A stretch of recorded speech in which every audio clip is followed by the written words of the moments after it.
Basi bana. Sasa ilikuwa ni siku ya Eid kesho yake. Wana hela sana. Tulikuwa tunacheza kamari. Na huyo rafiki yangu kaenda. Na tuseme kikosi kizima tulikuwa tunacheza kamari. Basi nakumbuka ilikuwa ni siku ya Eid. Kesho yake ilikuwa ni kama siku ya Eid.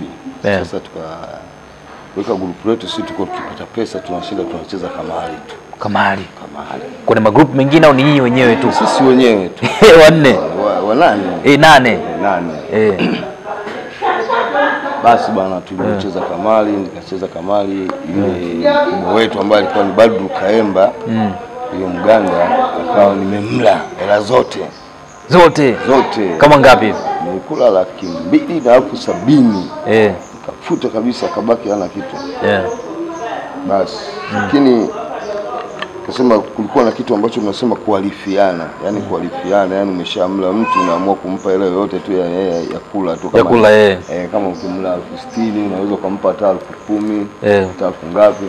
Nikamwambia sitaki chochote kile. Sasa kamari ndio ikualifie, sio mimi. Sialifii mtu.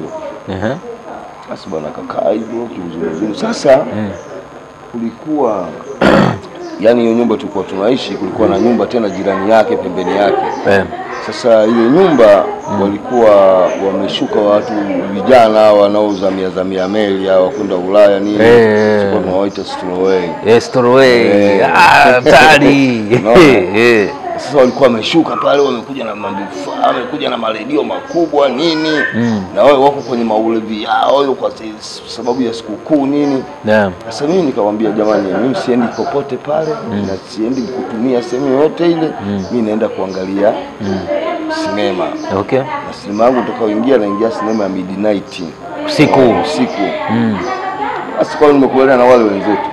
Lakini mwenzetu akasema mimi sitaweza kwenda huko kwa sababu sina kitu.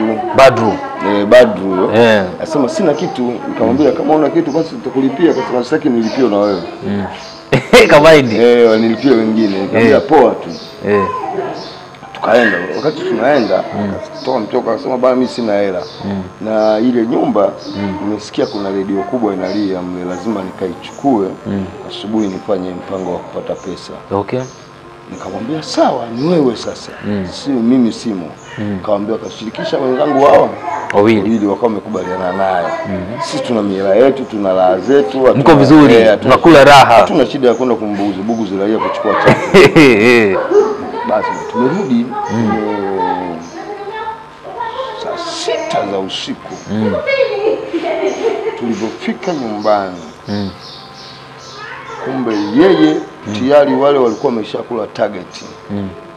Sasa sisi tulipofika sababu kipindi hicho tumetoka kule kwenye zile meli mbovu zile. Tulikuwa tumepata chumba huku karibu na Mnazi Mmoja, Mkunguni. Unaona tulikuwa tumepata chumba pale. Yule mama kuna kijana mmoja ambaye tulikuwa naye alikuwa ni shangazi yake. Sasa akamwambia msio mnakaa huku, kuna nyumba ya bure hapa. Chumba kikubwa, si unajua tena mabumbe hajaa. Nyumba zilikuwa zimejengwa za zamani.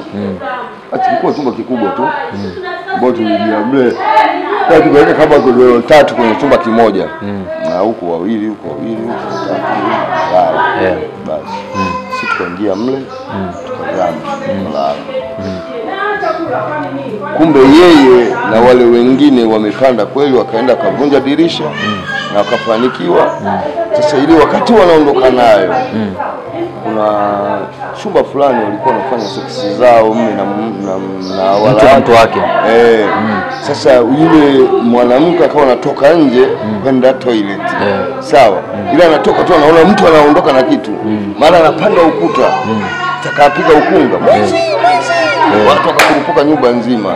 Sasa ile nyumba jirani nyumba anatoka yana anapanda ukuta anadondokea kama umo aingie chumbani. Sasa angalia sasa Mungu alivyookoa. Sawa? Hakuingia kile chumba bali akafungua mlango wa nje, akatoka nje. Lakini redio ameshalitupa huko. Na wale wengine wawili wamekimbia kurudi Kariakoo. Yeye akakimbia na Mungu kurudi kwenda Mnazi Mmoja. Sasa kule kulikuwa na benki ambayo ilikuwa inalindwa na FFU. Sasa wale FFU wa benki wakasikia nini? Mwizi. Mwizi kwa sababu ni karibu. Unaona? Sasa mmoja akawa anakuja. Akutana na jamaa anatoka mkuu, simama. Alimshuti la mgongoni. Akamshuti. Alimshuti la mgongoni. Live kabisa hivi. Nasikia hapo nikasikia chuma chenyewe kimekula hicho. Sio kama imeenda hewani, yeye imekula. Ile imefika kwa mtu. Hii milioni tofautiana. Inatofautiana, ambayo imepita hewani unaisikia na ambayo imekula kwa mtu unaisikia kabisa. Hiyo imekula hiyo. Nikasikia mimi bado kuna mtu yote anayepigwa na sasa sitamka jina lake. Lazima atamke jina. Lazima atamke udini. Sema mimi bado kabisa nilisikia nimemwagiwa na maji. Wewe kama mshauri wewe jamaa yupo duniani tena shaondoka. Natoka nje. Wale wa mji ule wanatujua. Sasa ile limama, si unajua tena ile mimama ile ya mjini ile Mishangingi. Inajua tekniki zote. Piga stop. Msiseme kwamba ni hapa. Aisha kufa hiyo. Msiseme. Kuna vitu vyake huko ndani.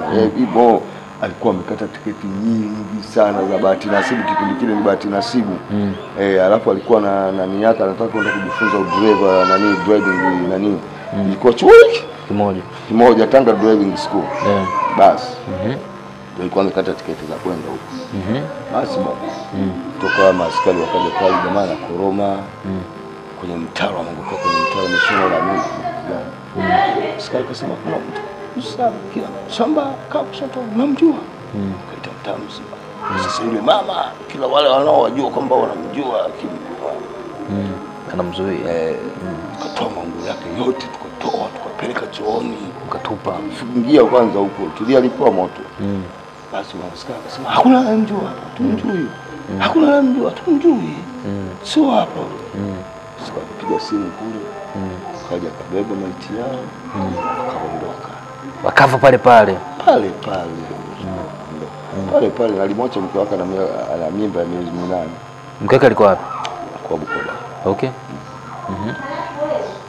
Basi bwana, chakolo kikundi kikawa kimesambaratika. Mkuu ameondoka. Lakini tunajua Changoma kilipo. Sasa Changoma kilipo kwenda kukichukua kwa yule dada lazima maelezo ya kutosha au dada atukane.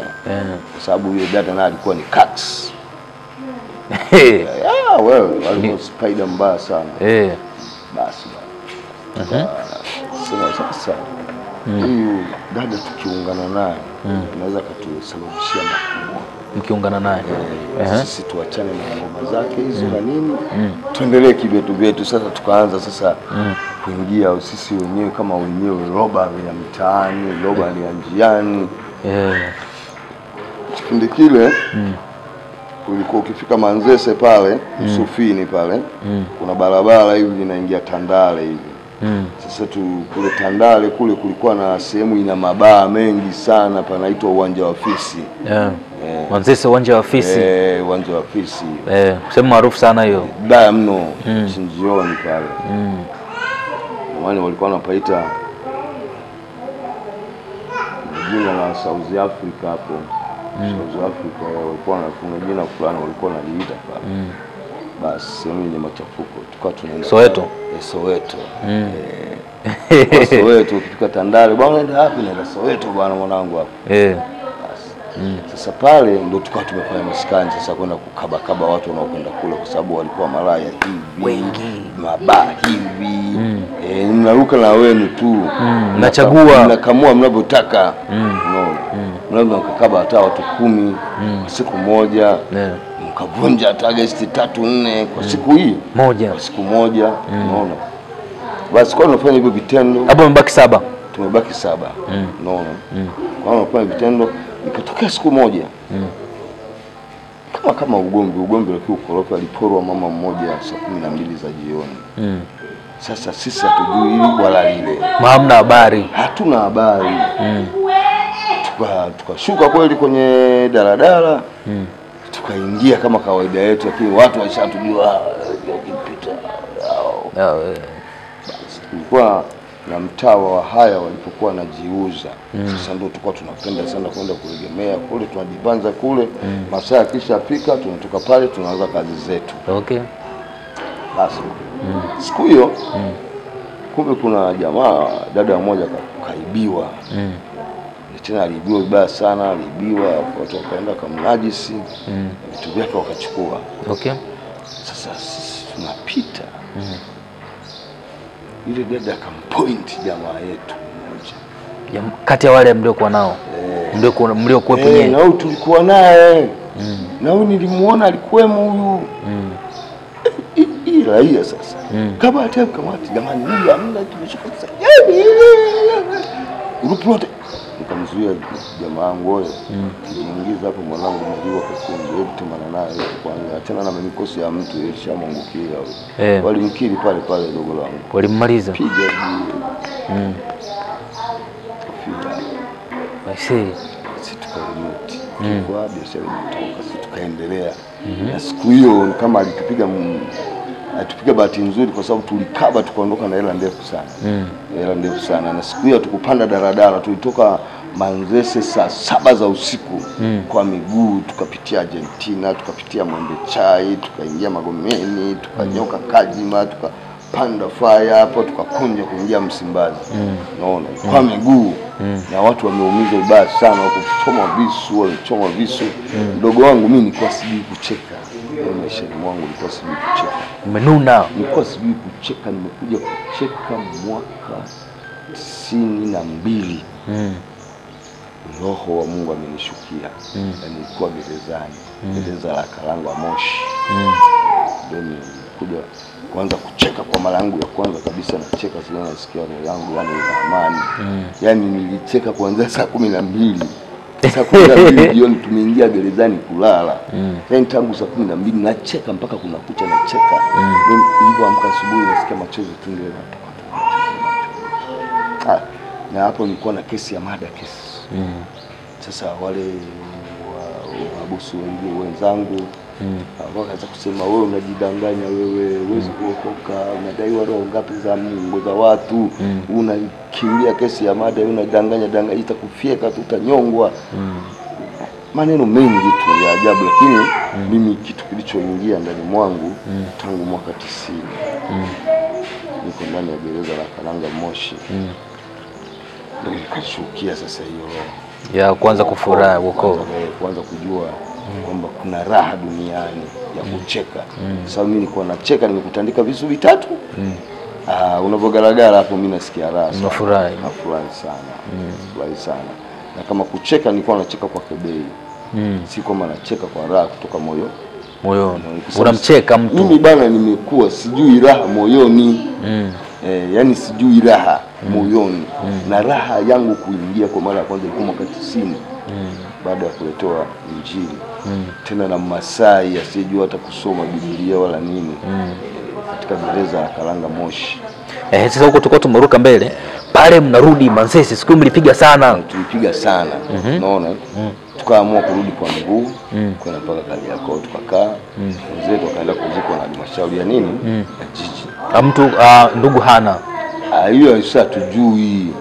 Yani mlikuwa hamna utaratibu wa hatuna utaratibu, mdombo ukiondoka imetoka hiyo rekodi tumefuta. Tunasonga mbele sisi. Unaona? Basi bwana. Yani tukaendelea maisha hayo ya wizi, pola, wizi wa nini. Kipindi ngoma bado mjamfuata yule dada. Yule dada tukutaka tena kujihusisha naye.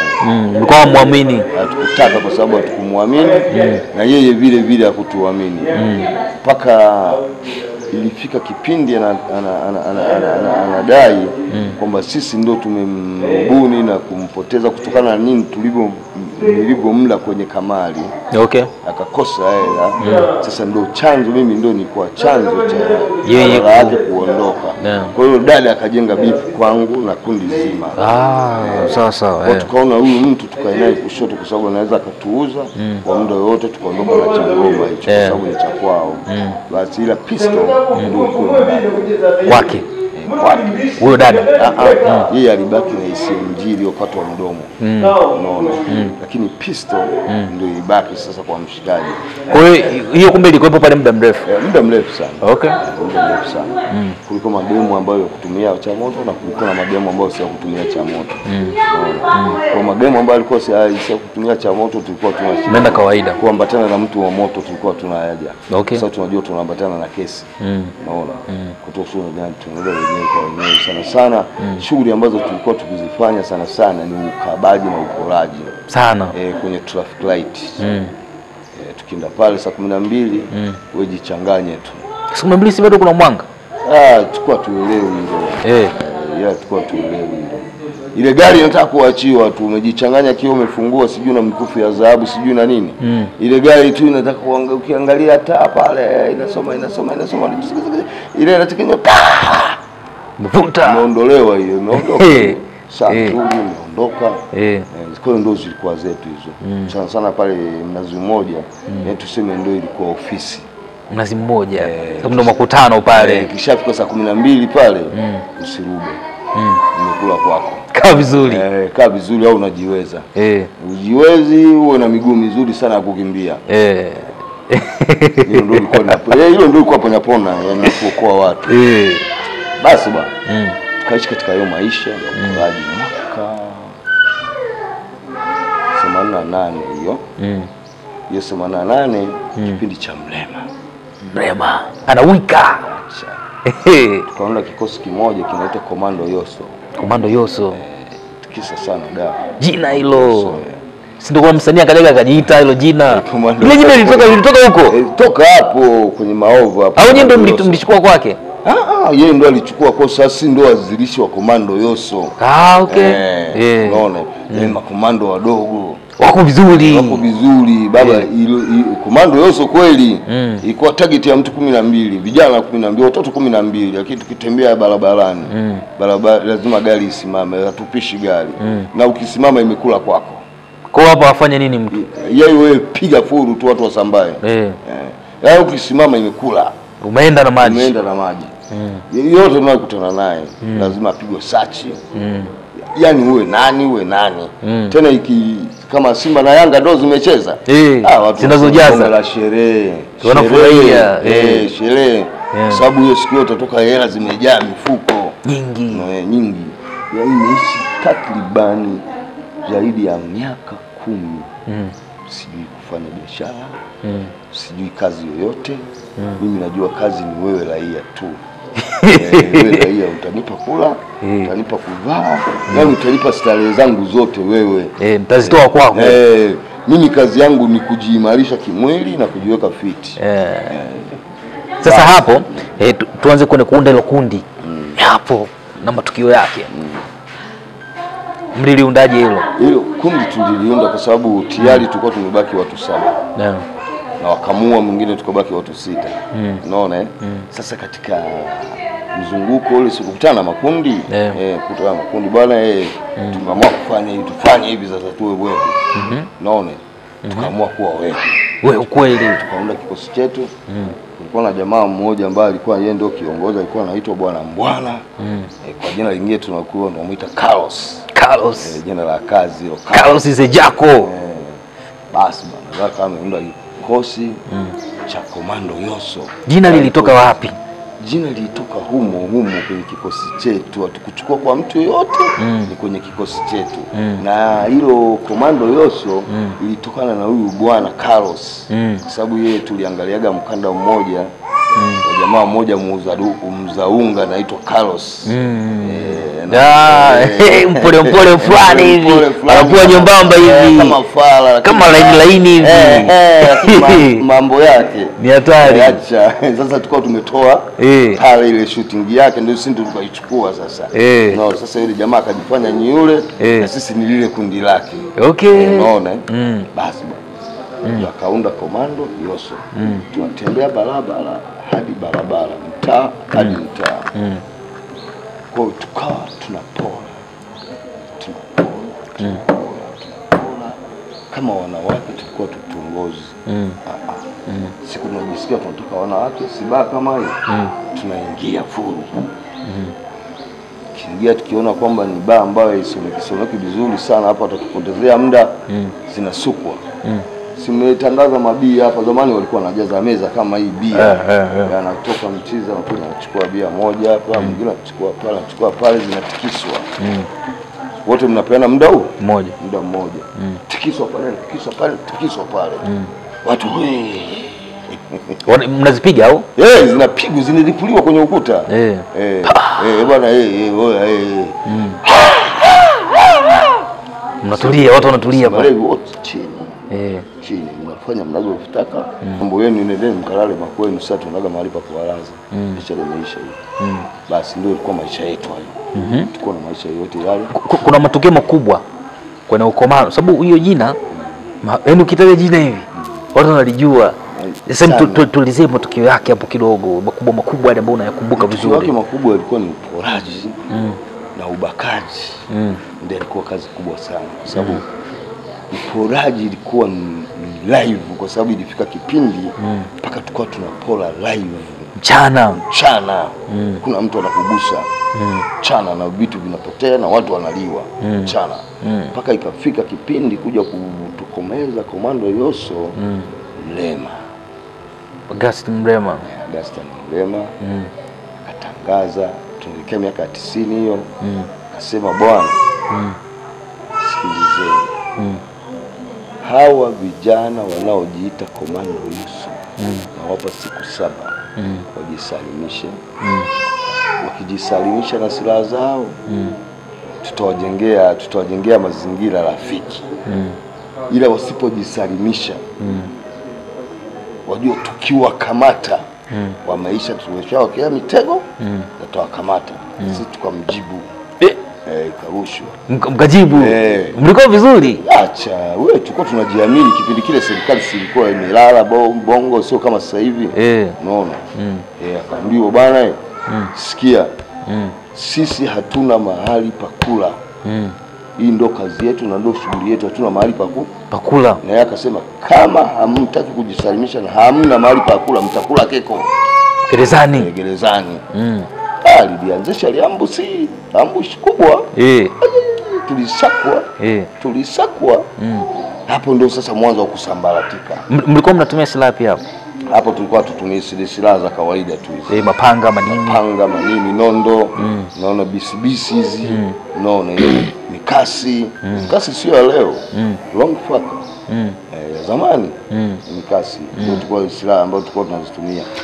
Kwenye matukio tulikuwa tuingii tena kwenye matukio makubwa kwenda kuvunja na nini. Mtaani tu. Tunapigia mtaani tu magepu yetu, tukilenga leo ni mtaa fulani unavurugwa hasa.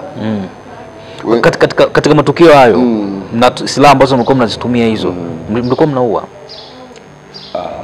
Wao walikuwa nakufa na sisi tulikuwa tunauawa, si kwamba walikuwa wanawabatisha pia. Sisi tulikuwa tunauawa. Kikufuma ndugu yangu huwezi kutoka wala kupeleki polisi. Biashara inaishia hapo. Wanamalizana na wewe. Biashara inasizi hapo. Tulikuwa tunauawa kwa sababu kwenye watu 8 tulianza watu 8, wakauawa 2, tukabaki watu 6, tukaunda kikosi cha watu 14. Unaona? Ndani ya watu 14 walibaki watu 5. Timu Mrema ametoa tamko. Kwa maana serikali ikakamata Komando Yoso bullet. Komando Yoso bullet. Wewe usifikiri unapelekwa gerezani, washikaji wanakuzungusha hapo, nenda bwana. Ile achiwa ukiwapa mgongo linalimwa. Unaona, ngoma inasizi hapo. Umepotea. Hakuna mtu wa kuuliza, wazazi wako hawajui. Wewe ni mtu wa mbali, ungetokuwa unakaa na watu wa Mtwara, Tulindi, wapi mpaka nchi za nje. Ulikuwa na vijana 2 wa Kenya. Okay. Naona. Basi sasa Mrema alipoingia akawa ameisambaratisha Mrema ile ngome. Baada ya kuisambaratisha, sasa kila mtu akakimbia kivyake. Sasa mimi ndo nikaondoka sasa. Unaona? Nikanyoka moja kwa moja nikajua Moshi. Kuna kaka yangu Moshi. Lakini blaza yangu ni soja. Lakini kwa sababu nimetaitika, sina jinsi. Hamna namna. Ni damu yangu ile, lazima niende. Nikanyoka mpaka Moshi. Kabla ya kwenda Moshi, jamaa yako na yule alipona? Yule ambaye ulitoka naye Mwanza? Hakuna aliyepona. Nikwambia tulibaki vijana wangapi? 5. Huyo yule alikufa. Huyo aliuawa saa 12 jioni. Ilikuwaje tukio lake? Tukio lake ilikuwa ni uporaji Kidongo Chekundu. Huwa jekundu? Kidongo Chekundu. Kidongo Chekundu. Ilikuwaje yenyewe? Tulienda kula pale Kidongo Chekundu, ndio kulikuweko na soko tuseme la mama ntilie.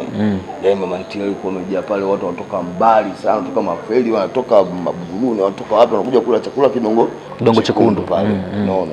Sasa tulipokwenda pale vile palikuwa panachezwa nini? Kolokolo hizi. Kamari kolokolo ile. Sasa tukawa tumeenda kwenye kamari ya kolokolo ile. Jamaa kala. Unaona? Sasa tuna hili wala lile. Kumbe mshikaji ashampiga nini? Chabo. Jamaa mwingine huyo jamaa wangu huyo sasa.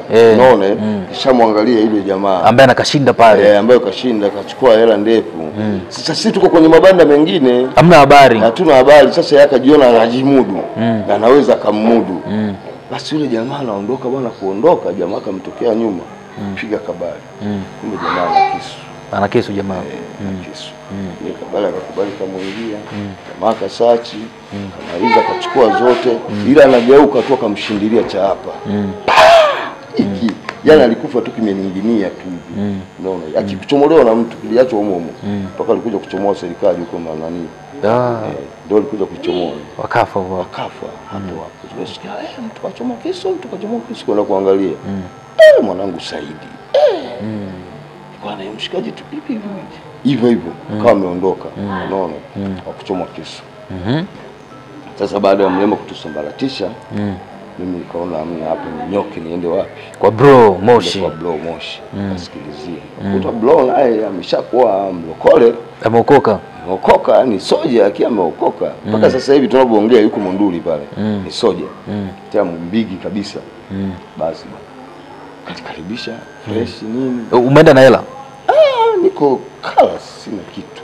Kwa hela zilikuwa starehe tu. Hizi mgogo wangu. Hazikai. Lakini ungekuwa mtu kama unapataga ile akili tunajua yule alikuwa ni shetani. Kama ingekuwa ni akili ya Kadesi ungekuwa una maendeleo sana. Baya mno, mabilioni ya hela. Ndio. Katikaribisha vizuri sana. Sasa mlokole niingizia imani za kilokole. Wakati mimi imani za kilokole azimo, alafu moyo wangu umejaa machungu ya kupata pesa, pia ananiletea ramani za kilokole. Akanikabidhi kwa jamaa zake. Sasa jamaa zake wote walikuwa ni walokole. Yeye anakaa kambini, lakini wao wanakaa vyumba vya uraiani. Unaona? Na chumba amekipanga yeye. Lakini bro kawaweka watu. Kawaweka watu. Wapendwa watu wa kanisani. Watu wa kanisani. Waumini kweli. Basi sasa wakawa na vibubu vile visanduku vya vibubu vile vya mbao kuweka fedha. Unaona? Sasa wakawa wanapiga sana biashara, kila jioni wanakuja wanaweka. Sasa mimi katika kuzunguka kwangu mle nazuga kweli mlokole, lakini mlokole wa kimambo. Natafuta situation tu za washikaji wajanja wale ili nipate kuishi mjini. Kwa hiyo mzuga bro na umeokoka? Na mimi mzuga hivyo. Ili uende naye sawa. Niende naye sawa, nipate makazi niweze kuwa mwenyeji ndani ya Moshi. Na nikapata wenyeji vile. Lakini sasa nikakuta gepu zao wanazozipiga tofauti kabisa na gepu tulizokuwa tukifanya nini? Mkifanya nyewe. Tukifanya sisi. Nikakaa na wale nikawaangalia. Ilikuwa sijakaa sawa. Kwa kama miezi miwili. Mara kacha wangu na akaingia. Jamaa yako? Jamaa yangu grupu moja hilo. Ulimwacha huko. Lakini wote tuliposambaratika siku hiyo tulisambaratika kwa sababu lilipigwa bomu moja kali sana. Unaona? Yaani kila mtu alivyokimbia alikimbia kivyake. Hakuna aliyemjua mwenzie. Kama mwili. Niko stand. Kama jamaa ananigusa. Geuka. Mchezo wangu. Jamaa mmoja mzalamu, mtu wa Kilwa. Unaona? Bwana vipi? Ndio wewe? Ndio mimi. Niko kwaje hivi? Ya usikonde. Poa tu. Bwana itapata maskani pa kuminya. Ya usikonde. Wewe tayari hapo vishafika, umeshapata mwenyeji. Basi bwana nikaenda nikamtambulisha kwa blaza nini na nini. Blaza kanambia lakini angalia. Angalia nini? Kwa makini. Mimi si mtu wangu huyu. Hamna neno. Basi tukakaa pale, ule mji wa Moshi ukatushinda. Nini kiliwashinda pale? Wajanja wengi. Wajanja wengi. Hamna maboya. Hamna maboya. Kio kipiga hivi wavimba macho wamejaa. Basi. Sasa yule bwana akasema tuondoke twende Kenya. Sijui mtu, sijui wapi, sijawahi kuvuka. Sasa tuondoke twende Kenya. Yeye alikuwa na uwenyeji. Ana hata wenyeji. Tunaenda tu kujaribu. Sisi tulikuwa tunavamia tu. Yaani mji wote ule hamna mama, hamna baba, hamna ndugu, hamna nani, sisi tunavamia. Tutakayojitokeza mbele kwa mbele. Huko. Mbele kwa mbele. Basi, yani nikamwambia tutaendaje? Nikamwambia bwana sikia. Kuna mabwege hao tunaokaa nao hao. Kila siku mimi nakuja na hela yangu. Tunakopisha msosi, tunakula, alafu wao wakitoka kazini hela zao wanaweka kwenye viboksi humo. Haziliki. Na maana wamenigeuza mimi ndo mlija. Huyu mwenzio anasema hivyo. Mimi wewe ndo unasema hivyo. Kwa wengine walikuwa watoi. Walikuwa watoi. Kwa nini? Sijui bwana. Sasa mimi nilikuwa nikibangaiza huko, nikipita kwa blaza akinivutia buku 10, buku ngapi. Mimi nikija tu niko fresh, lazima ni shopping msosi wa kula hapo nyumbani. Na mnakula wote. Kosa ukishawasha jiko. Hakuna mtu anatoa hela yake mfukoni. Kimia karibu mwezi mzima nikajua shakusanya za kutosha. Hawa ni jui. Hawa nisikilizie. Sasa pale alipokuwa amepanga kulikuwa na kana nini? Hizi za zeni za kupiga kamera. Nani walikuwa kuna chumba studio. Studio. Naona. Sasa nikaona nilikuwa nishapigia mahesabu. Mimi nipande kupitia hiki chumba, niingie kwenye simu bodi, nivunje, nizame, nikombe nani zote, kamera zote. Nikapiga bei alafu nipate nauli ya kwenda Mombasa. Vibox wao waachie vibubu. Sasa mawazo ya vibubu yalikuwa hajaja. Sasa walikuja kuniuzi kitu kimoja. Mimi naleta hela, tunakula za kwao wanaingiza kwenye vibubu. Nikaenda nikaliunga, nikamwambia blaza, hawa shikaji zako vipi, mbona hivi sana? Akasema wewe usiwajali, wewe fanya yako. Wewe fanya yako. Mimi nifanye yangu.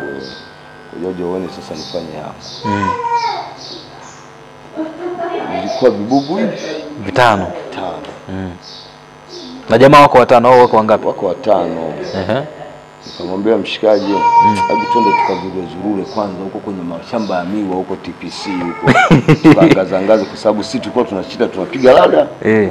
Inaposoma ndio tunaenda kufanya kazi usiku. Mchana tulishapitia. Piga rada zote, tunajua way zote zinavyokwenda zilivyo. Unaona. Tukaenda kule wakatamiwa nao wamejichanganya, wana baiskeli mpya mwanangu, Phoenix mpya zinawaka, zinamelemeta, wameweka hapo. Afu wao wametoka wakatamiwa kama kule tulipokuwa tulikoanzia kule. Wako huko wamekatamiwa, lakini huko wameacha baiskeli yao wamejichagulia tu wameweka mnadani. Kaambia mshikaji uchumi huo. Unasemaje? Akasema kwa wewe si ile chukua yako na mimi nichukue yangu. Tukaondoka na baiskeli 2. Mnaendesha? Tunaendesha tu kama zetu. Tukafika mjini, tukapiga bei. Plaza akaja akanikuta niko mambo safi. Bwana hela umepata wapi wewe? Nikamwambia usijali, tusimjini wewe na mimi mtu mhangaikaji. Tukaishia. Sasa kule likabuma. Wapi? Kule wakatamiwa. Baiskeli zimeibiwa kwa sababu kulikuwa sio mbali sana na karibu na maskani. Sasa wanatafuta baiskeli zilikoibiwa. Na zile baiskeli zilikuwa mpya, sisi kwa sababu hatujui station za ule mji. Leo kuja kwa fundi baiskeli tu tumepiga bei. Kwa fundi? Kwa hiyo hatujui fundi yote tumepiga bei. Kumbe tulipomuuzia ile fundi ametumaki. Umeona? Sasa sisi tunazurura tu jioni hiyo. Tusikia huyu hapa. Huyu hapa.